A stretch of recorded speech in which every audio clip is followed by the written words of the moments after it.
Oke, kami dari kelompok 10 ingin mempresentasikan pitch deck, keseluruhan pitch deck kami. Oke, kita ngambil usaha Dimsum Go dengan tagline dimsum penuh cita rasa, satu gigitan membuat ketagihan. Oke, lanjut. Siapa kita? Nama usaha kita itu Dimsum Go. Kenapa? Kami ingin menjalankan ide bisnis ini karena terdapat kebutuhan yang jelas dan belum terpenuhi akan camilan yang berkualitas, khususnya dimsum di lingkungan kampus atau perkantoran. Banyak mahasiswa dan pekerja merasa bosan dan frustasi dengan pilihan camilan yang itu-itu aja dan kurang memuaskan. Saat ini, eh, dimsum menawarkan camilan yang menarik, enak, dan cepat disajikan. Kami memanfaatkan peluang pasar yang besar sekaligus memenuhi kebutuhan emosional dan praktis pelanggan akan pengalaman menikmati camilan yang lebih baik. Penjelasan singkat tentang apa yang dilakukan usaha kami. Usaha kami itu menyediakan camilan dimsum yang lezat, berkualitas, terjangkau, dan cepat saji, khususnya untuk mahasiswa, kerja kantoran, remaja di lingkungan kampus, dan perkantoran. Kami fokus menawarkan variasi rasa yang menarik dengan penyajian yang praktis dan menggugah selera sehingga memenuhi kebutuhan pelanggan akan camilan cepat yang memuaskan. Bagaimana usaha kami memecahkan masalah dan menghasilkan pendapatan? Usaha kami memecahkan masalah kurangnya pilihan camilan berkualitas dengan menyediakan dimsum yang lezat, terjangkau, dan menarik, khususnya di lingkungan kampus dan perkantoran. Dengan rasa tampilan dan kecepatan penyajian, kami memberikan alternatif baru yang lebih memuaskan dibandingkan snack biasa. Kami menghasilkan pendapatan melalui penjualan langsung produk dimsum secara eceran di booth kampus. Oke, lanjut. Eh, Problem atau opportunity. Sekarang untuk bagian problem atau opportunity. Di sini ada konteks kapan masalah itu terjadi. Masalah muncul ketika orang ingin makan camilan enak, cepat dan terjangkau, namun pilihan tersedia kurang terbatas dan kurang menarik, atau itu aja, terutama di lingkungan kampus atau tempat kerja. Untuk problemnya, apa akar penyebab masalahnya? Kurangnya opsi makanan ringan yang berkualitas, lezat, dan terjangkau di sekitar kampus atau area kerja, terutama untuk kalangan pelajar dan pekerja yang sibuk. Alternatifnya itu apa yang dilakukan pelanggan sekarang untuk memperbaiki masalah tersebut, mereka membeli makanan ringan di warung, kantin atau minimarket yang seringkali rasanya tidak konsisten, tidak menarik secara visual dan tidak spesifik pada makanan seperti dimsum. Customer-nya itu ada mahasiswa, pekerja kantoran, siswa, anak-anak dan remaja yang butuh camilan cepat. Untuk emotional impact, pelanggan merasa bosan dengan pilihan snack yang itu-itu aja, kurang puas karena makanan cepat saji yang dibeli tidak sesuai dengan ekspektasi, serta frustasi saat ingin menikmati namun makanan yang cepat namun tetap enak dan memuaskan. Untuk quantifiable impact-nya, apa dampak yang dapat diukur? Rata-rata orang menghabiskan 10 sampai 20 ribu per hari untuk snack. Potensi pasar saat besar di lingkungan dan perkantoran, peluang efisiensi waktu makan lebih cepat dan bisa dibawa pergi. Alternatif shortcoming-nya, apa kerugian dari alternatif tersebut? Seperti kurangnya variasi rasa atau topping, penyajian kurang menarik, dan tidak fokus pada niche dimsum sebagai camilan khas. Lanjut. Problem interview and survey result. Pelanggan yang kami wawancarai sekitar 22 orang dengan metode melalui kuesioner online yaitu Google Form. Berapa banyak dari mereka yang setuju bahwa ini adalah masalah dan menginginkan solusi? Sebanyak 97% responden menyatakan setuju bahwa mereka tertarik dengan solusi berupa camilan praktis yang bisa dibawa pergi take away, terutama dengan variasi rasa dan topping yang menarik.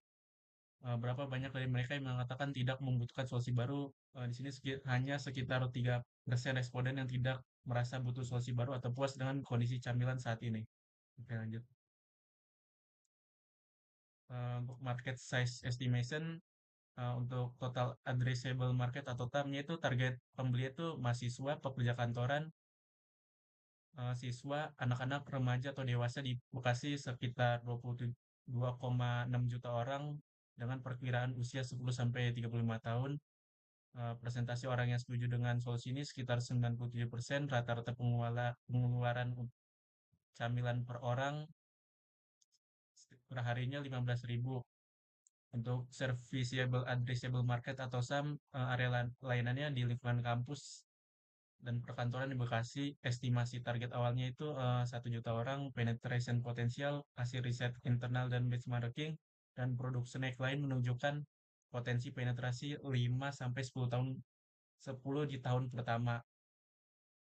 Market size-nya, estimasi SAM-nya itu 1 juta calon pelanggan, estimasi penetration rate-nya itu 7%, ambil nilai moderat, market size-nya itu SAM dikali penetration rate yang menghasilkan 1 juta kali 0,07 yang menghasilkan 70.000 pelanggan potensial. Untuk customer Baik, persona akan dilanjutkan oleh Erik. baik selanjutnya untuk customer persona. Di sini customer persona kita bernama Arazak Aldaniar yang berumur 21 tahun. Untuk sekarang pekerjaannya adalah karyawan dan lokasinya di Jawa Timur. Untuk goals, tujuan utama Arazak adalah untuk mencari cemilan yang enak, praktis, dan cepat di sekitar area kantor. Untuk bio, Arazak Aldaniar adalah seorang pemuda berusia 21 tahun. Ia tinggal di daerah Jakarta, Indonesia.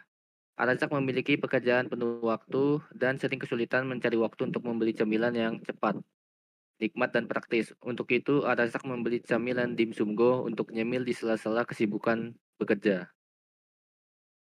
Lalu untuk value proposition Canvas, untuk gain creators-nya memberikan variasi cemilan yang menarik dan tidak membosankan, menawarkan rasa yang konsisten dan kualitas premium dengan harga yang terjangkau, lalu mempermudah akses makanan cepat untuk mahasiswa dan pekerja sibuk.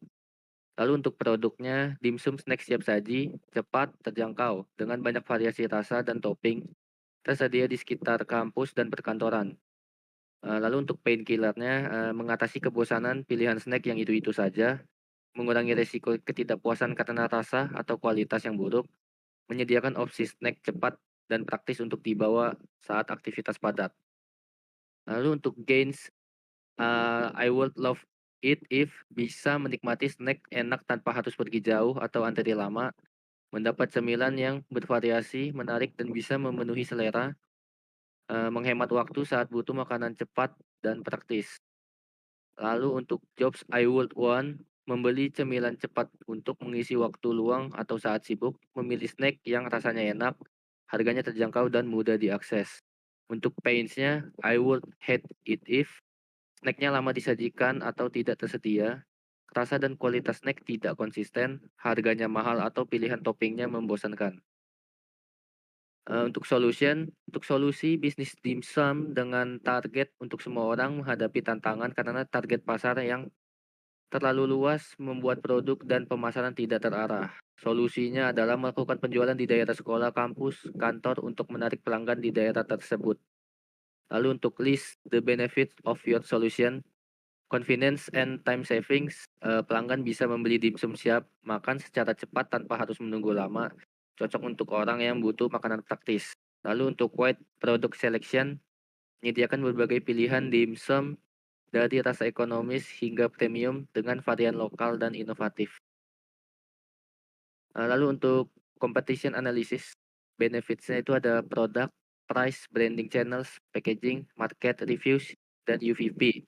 Untuk produk, kompetitor di dimsum mentai narawi adalah makanan siap saji, price-nya quite high, branding channel-nya adalah Instagram atau Gojek, untuk packaging-nya aluminium foil cup, dan market reviews-nya positif. Untuk UVP halal, kualitas dan rasa yang tinggi. Lalu untuk kompetitor kedua, untuk produknya adalah makanan siap saji, price-nya quite high atau cukup tinggi. Untuk brandingnya sama Instagram dan Gojek. Untuk packaging juga sama aluminium foil cup, dan untuk market reviews-nya positif. Untuk UVP dia halal, kualitas dan rasa yang tinggi. Langsung saja di fitur kita Dimsumgo, kita juga makanan siap saji, untuk price kita middle, lalu untuk branding channel-nya kita melalui WhatsApp, Untuk packaging kita menggunakan Mika dan market reviews kita positif. Untuk UVP kita halal, kualitas, dan rasa yang tinggi. Lalu untuk selanjutnya ada learn canvas untuk problem, apa akar penyebab masalahnya? Ya itu, kurangnya opsi makanan ringan, snack yang berkualitas, lezat, dan terjangkau di sekitar kampus atau area kerja, terutama untuk kalangan pelajar dan pekerja yang sibuk. Untuk existing alternatif, pembeli yang sedang mencari cemilan siap saji. Lalu untuk solution, melakukan penjualan di daerah sekolah, kampus, dan kantor untuk menarik pelanggan di daerah tersebut. Untuk key matrix-nya kita belum ada, lalu untuk unique value proposition kita memenuhi kebutuhan pelanggan dengan cemilan siap saji. Untuk high level konsep, kita halal, kualitas, dan cita rasa yang tinggi. Untuk unfair advantage kita belum ada, lalu untuk channel kita menggunakan sosial media, untuk customer segment kita semua kalangan, lalu untuk early adopters pelanggan yang mencari cemilan namun tidak memiliki banyak waktu, untuk cost struktur kita ada stok, logistik, gaji, dan marketing. Lalu untuk revenue streams kita dari penjualan. Oke, untuk selanjutnya Iwan.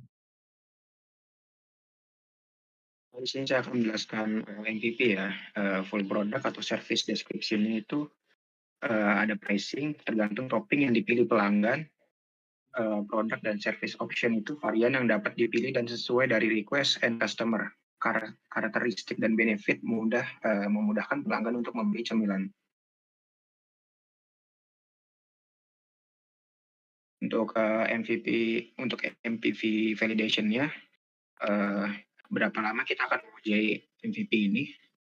Selama 5 bulan. Siapa target audiens kita untuk pengujian ini? Mahasiswa, anak-anak, remaja, dan dewasa. Apakah cukup banyak pelanggan yang membeli? Mengapa atau mengapa tidak? Menurut hasil analisis kami, terdapat lumayan banyak pelanggan yang membeli produk kami karena praktis. Apakah pelanggan membayar harga yang kita harapkan? Iya, pelanggan membayar sesuai dengan harga yang kami tentukan. Apakah pelanggan kembali menggunakan produk kita atau menunjukkan minat? Pelanggan akan kembali membeli produk kami karena praktis dan bisa menghemat waktu saat membeli. Apakah pelanggan merekomendasikan produk kita kepada orang lain atau menyebarkannya? Iya, pelanggan merekomendasikan kepada teman-temannya atau orang untuk membeli produk kami.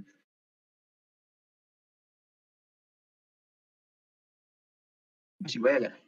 Iya, maksud sampai nanti tuh. Oke, di sini ada sales plan untuk target marketnya itu semua kalangan yang ingin camilan praktis seperti dimsum. Untuk opportunity-nya 100 orang di Kota Bekasi, leads-nya anak-anak remaja, dewasa, lansia, dan yang berada di Kota Bekasi. Customer-nya 22 pelanggan di Kota Bekasi. Untuk target customer segmennya pembeli makanan ringan atau dimsum di Kota Bekasi. Target customer segmennya untuk number-nya itu 100 pelanggan potensial di Kota Bekasi. Untuk channel to be used to attract the target customer segment, media sosial Instagram. Untuk estimated number of leads itu 22 pelanggan di Kota Bekasi. Untuk estimate the conversions lead to actual customer per satu porsinya itu harganya 15.000. Iya, masih. Untuk go to market strateginya untuk para pecinta camilan yang menginginkan camilan praktis dengan rasa topping yang menarik, Dimsum Go adalah stand yang menjual camilan cepat saji dan praktis dengan bahan berkualitas dan harga terjangkau yang cocok dinikmati oleh semua kalangan kapanpun dan dimanapun. Iya, ini satu lagi nih. Untuk financial plan-nya, untuk kategori startup cash itu kosong ya, dan untuk desain dan branding awal itu sekitar 3 juta. Untuk legalitas dan perizinan usaha diperkirakan 4 juta. Lalu untuk pengembangan website itu 25 juta. Dan untuk capital work-nya itu 0 rupiah. Dan untuk produksi awal dimsum 1 tahun itu sekitar 45 juta. Pembelian peralatan dapur itu sekitar 15 juta. Starting operation atau biaya operasional itu kosong. Untuk sewa tempat selama 1 bulan itu sekitar 750.000. gaji tim awal atau freelance itu sekitar 15 juta. Total sekitar 107.750.000. Nah, ini, untuk selanjutnya akan dilanjutkan oleh Alta. Oke, di sini ada forecast. Di bulan pertama itu kita mendapatkan customer 500, per pack itu 15.000, totalnya 7.500.000. Di COGS kita mendapatkan 4.500.000, di gross profitnya kita mendapatkan 3 juta. Terus fixed expenses kita mendapatkan 2 juta, net profit kita mendapatkan 1 juta. Profit marginnya 40%, net profit marginnya 13%. Di bulan kedua kita mendapatkan customer 600, kita mendapatkan 9 juta, COGS kita mendapatkan 5.400.000, di gross profitnya mendapatkan 3.600.000, di fixed expensesnya mendapatkan 2 juta, net profitnya 1.600.000. Kita gross profitnya 40%, di netnya 18%. Di bulan ketiga kita mendapatkan 700. Totalnya kita mendapatkan di bulan itu 10.500.000, di COGS-nya di 6.300.000, di gross profitnya ada 4.200.000, di fixed expense-nya kita 2 juta, di net profitnya 2.200.000, di gross profit marginnya 40%, di net profit marginnya 21%. Kita di bulan April mendapatkan 650 customer. Totalnya kita mendapatkan 9.750.000, di COGS-nya 5.850.000, di gross profitnya 3.900.000, di fixed expense-nya kita mendapatkan kita total 2 juta, di net profitnya 1.900.000, di gross profit marginnya 40%, netnya 19%. Kita di bulan Mei kita mendapatkan 800 customer. Total di bulan itu 12 juta, di COGS-nya 7.200.000, di gross profitnya ada 4.800.000, fixed expense-nya 2 juta, net profitnya 2.800.000, gross profit marginnya 40%, netnya 23%. Kita di bulan Juni mendapatkan 500 customer, kita mendapatkan 7.500.000, COGS-nya 4.500.000, gross profitnya 3 juta, expense-nya 2 juta, net profitnya kita 1 juta, gross profitnya 40%, di net profitnya margin kita 13%. Kita di bulan Juli mendapatkan 550, kita mendapatkan 8.250.000, di COGS-nya 4.950.000, di gross profitnya kita mendapatkan 3.300.000, fixed-nya 2 juta, net profitnya kita 1.300.000, kita 40%, netnya 16. Di bulan Agustus kita mendapatkan 500 customer. Totalnya ada 7.500.000, COGS-nya 4.500.000, gross profitnya 3 juta, fixed expense-nya 2 juta, net profitnya 1 juta. Kita 40%, netnya 13%. Di bulan September ini mendapatkan 450 customer. Totalnya kita mendapatkan 6.750.000,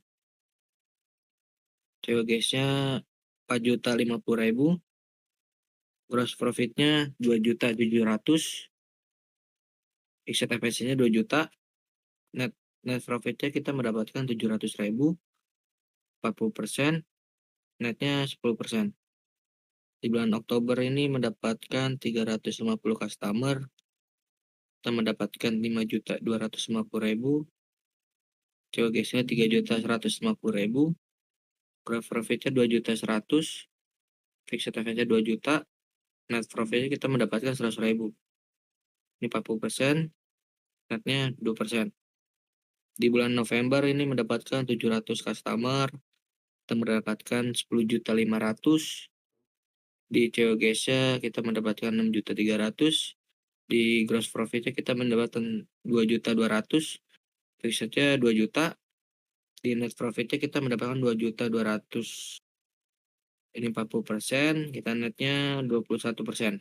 Di bulan Desember ini mendapatkan 800 customer. Totalnya kita mendapatkan 12 juta. COGS kita mendapatkan 7.200.000. Gross profit kita mendapatkan 4.800.000. Fixednya 2 juta. Net profit kita 2.800.000. Gross profit 40%, netnya 23%. Sini explanation starting cost. Produksi ini menggambarkan pertumbuhan pelanggan secara bervariasi dari pelanggan terkecil yaitu 350 hingga 800 per bulan.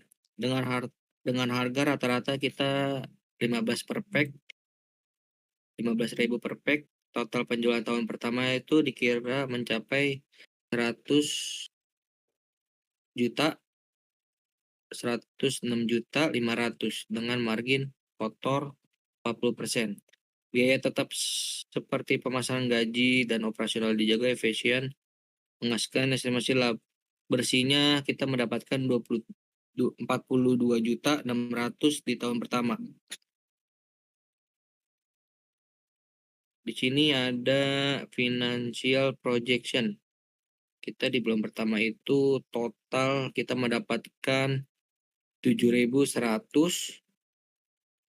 Di value of cancel-nya kita mendapat ini kita per pack ya.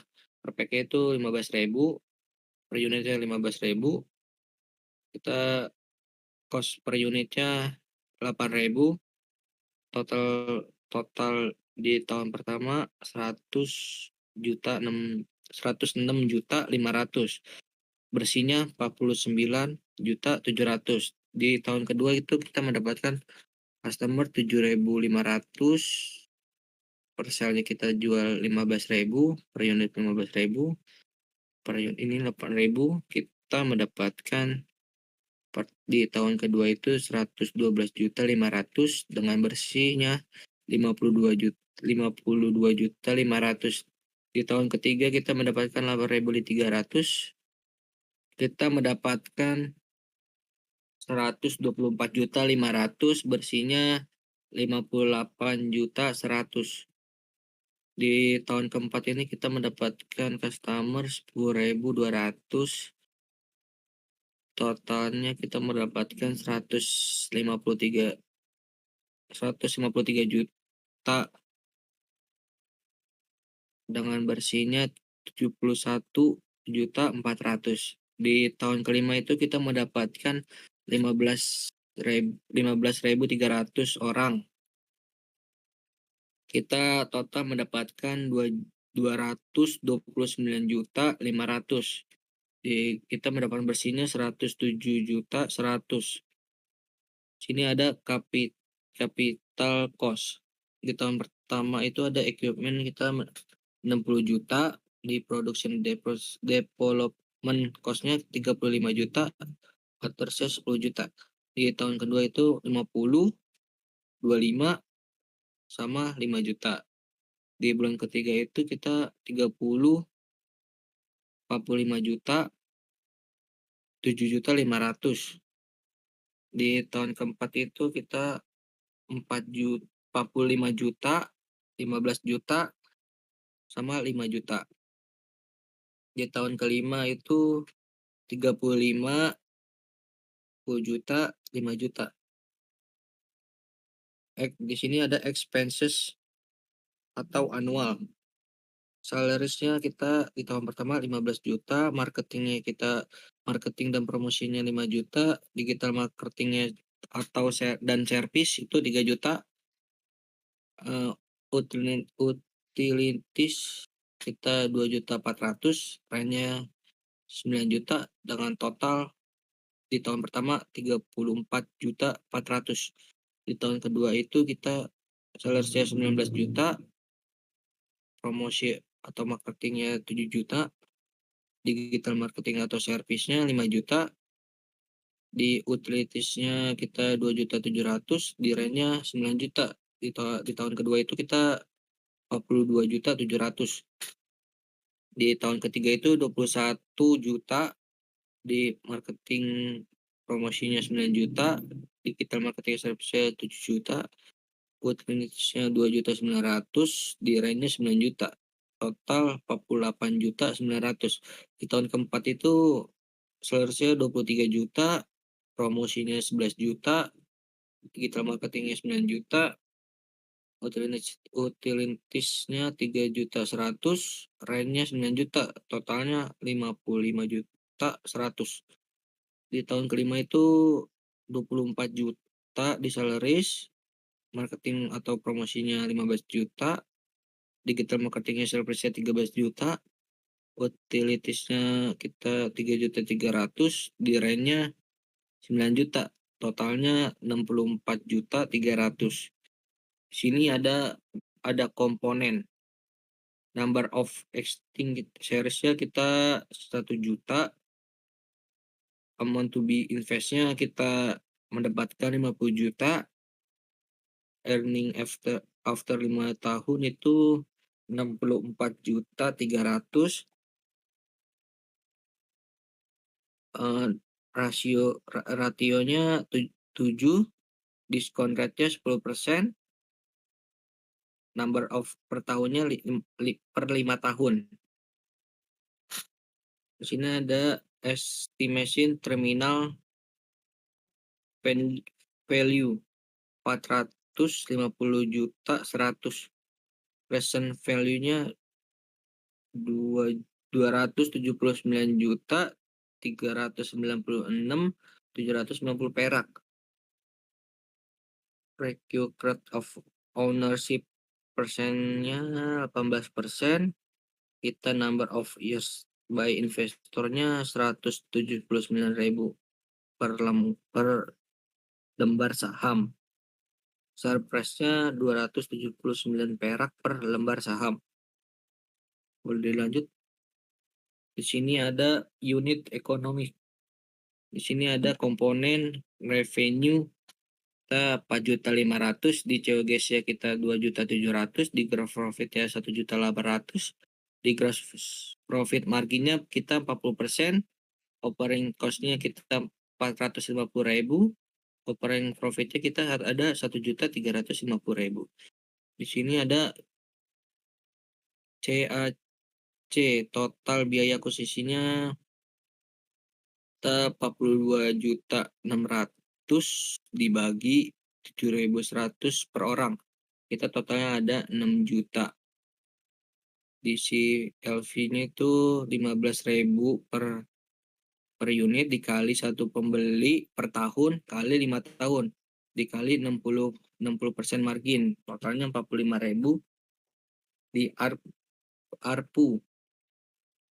Ini total per tahun pertama 106.500.000 dibagi 7.100 pelanggan, yaitu 15.000. Sini ada komponen harga jual per package kita 15.000, gross profit marginnya 40%, CAC-nya 6 juta, lama waktu pelanggan aktifnya 3 juta, retensi pelanggannya 60%, jumlah pelanggan tahun pertama itu 7.100. Di COGS per pack-nya kita 2.700.000, operating cost per pack-nya 450.000, di CLV-nya ada 45.000, frekuensi pembeli 48 kali per tahun, ARPU-nya 15.000, total per tahunnya 106.500. Di sini ada funding plan. How much fund requested to raise to the next level venue. Ini di next usaha selanjutnya kita 70%, 70 juta. Di How Much Hobin buat strapetnya kita 33 juta. How Much Can Be buat strapetnya kita 33 juta juga. How Much External Funding Recurrent kita 50 juta. Di sini ada Fund Utilization Strategi. Kita biaya bahan bakunya kita 1 juta per bulan. Packaging kita 1 juta per bulan. Sewa tempatnya kita 750 per bulan. Total di bulan pertama itu kita mengeluarkan 2.750.000.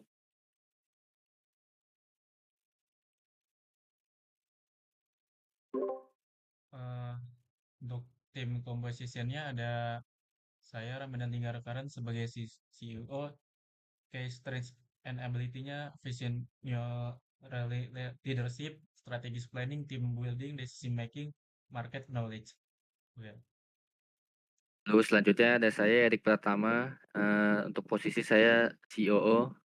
Key strength dan abilities-nya saya tax expertise, product development, tim kolaborator, analytical expert, dan manager. Di sini saya sendiri Muhammad Altafarabi dengan ini COO. Case strength and abilities-nya kita tax appreciate, product development, team collaboration, analysis expert, manager. Sebagai CMO untuk key strength ability-nya itu ada strategi marketing, market researcher, innovation of marketing, brand development, and finance planning. Oke, itu saja presentasi pitch deck dari kelompok 10 ini. Terima kasih.